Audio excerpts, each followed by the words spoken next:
Hey everyone, it's Sunday and it's time for another edition of Story Time. And this week I am using a guinea pig. Now you may have heard the term guinea pig because it's a test subject, but when I say guinea pig, I think of these cute little guys right here. So guinea pigs are actually from South America. They're not from Guinea. And they're known as an animal that comes from the Andes Mountains.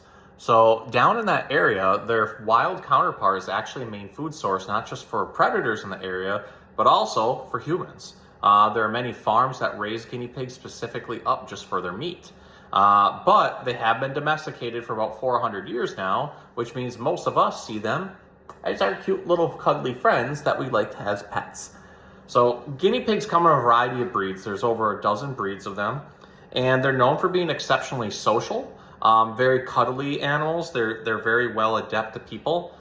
This little guy was talking quite a bit when I took him out, but now that I've had him out for a few minutes, he seems to have acclimated to me pretty well. So even when I try to get him to talk, he doesn't even want to talk right now. But when guinea pigs get used to you and they get used to certain schedules, things like hearing the rustling of a food bag, they'll start talking to you and chirping and whistling and all kinds of other things. And then when they get really excited, they do this thing called popcorning, where they pop up off the ground and literally look like big fur balls popping up out of the ground. Guinea pigs are mainly awake about 20 hours a day. So they'll sleep in short periods of time. A lot of this just has to do with the fact that they are a prey animal and have to watch out for predators all the time. But they do live in big groups out in the wild, and they do communicate with one another and show affection towards each other.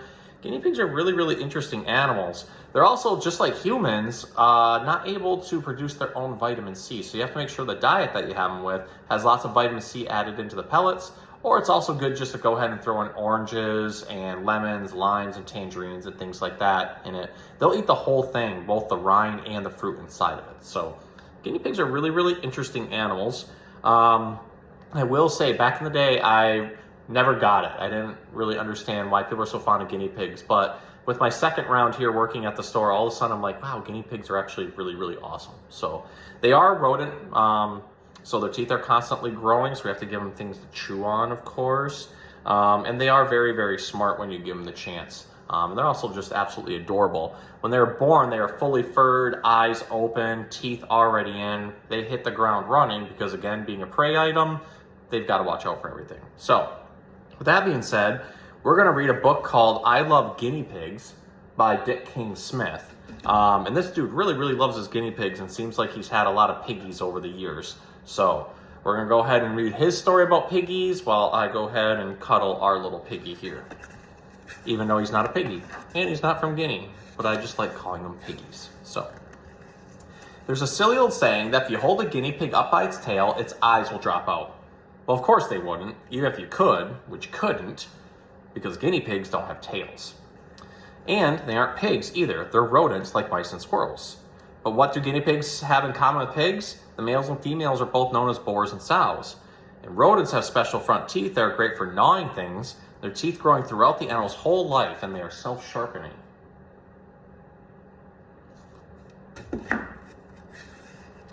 As for the other part of their name, guinea pigs were first brought to Europe about 400 years ago by Spanish sailors, probably from a country in South America called Dutch Guiana, and the sailors called them Guiana pigs. In fact, the guinea pig members member the cabby family, and its Latin name is Cavia porcellus, which means piggy-looking cabby.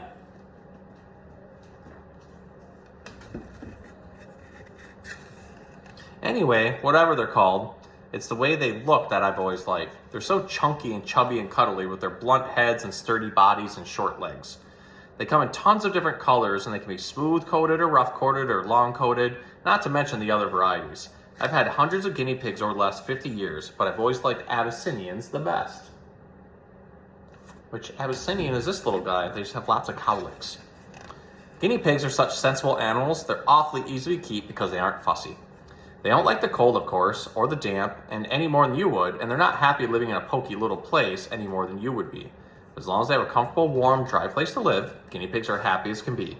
They like big ruby hutches, but better still, a big wire pen out in the grass.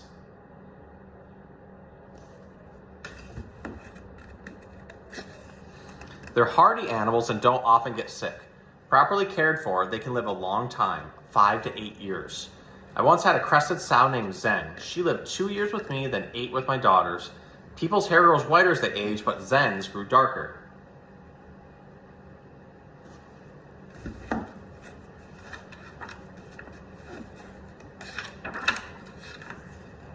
Guinea pigs need plenty of food.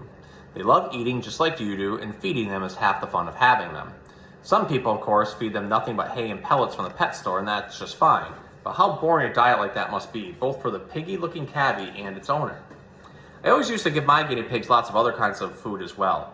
Cabbage and cauliflower leaves, carrots, pieces of bread, and apple peelings, and wild plants like dandelions and clover. I gave them water too, of course. Guinea pigs need clean drinking water every day, and their water bottle often needs washing because they like blowing pieces of food back up the spout.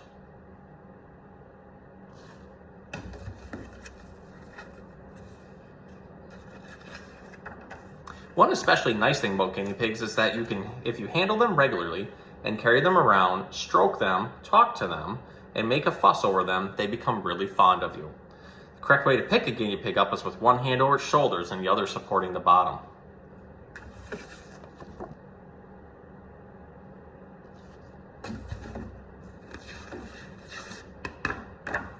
Another nice thing about guinea pigs is that they talk a lot.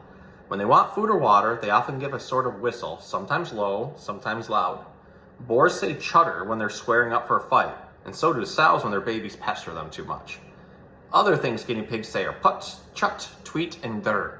But when one guinea pig says purr to another guinea pig, it's as plain as the nose on your face. That only means one thing: I love you.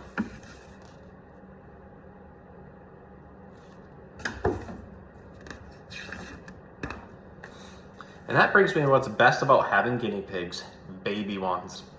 Because their ancestors, the wild cabbies of South America, lived out in the open with enemies all around them, their young ones had to be ready to run for it. So the guinea pig sow carries their unborn litter for a very long time, about 70 days. And they arrive in the world fully furred, with their eyes open and their mouths already filled with teeth. Newborn guinea pigs are such a comical sight. Their heads and feet look too big for their bodies. While baby rabbits are born blind, helpless, and naked, but not the baby guinea pig. You're starting to fur.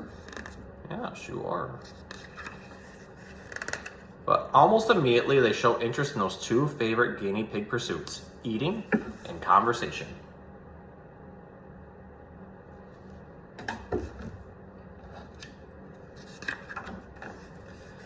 Of all the guinea pigs I've had, there were two that I will never forget. Both were Abyssinians, both were boars, and each in his time fathered dozens of lovely big-headed, big-footed babies. One was bright golden color and his name is King Arthur. The other was a blue rowan named Beach Boy. Both are buried in my yard.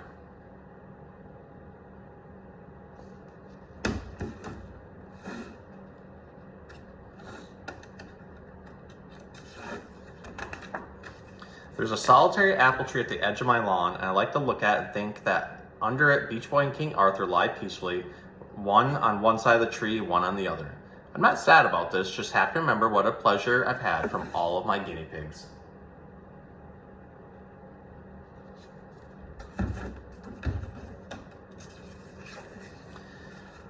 One especially nice thing about guinea pigs is that if you make a fuss over them, they become really fond of you.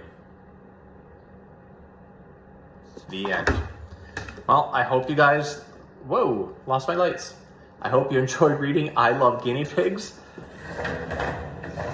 There we go. And I hope you enjoyed meeting our special little Abyssinian guinea pig friend here. We'll see you guys next time.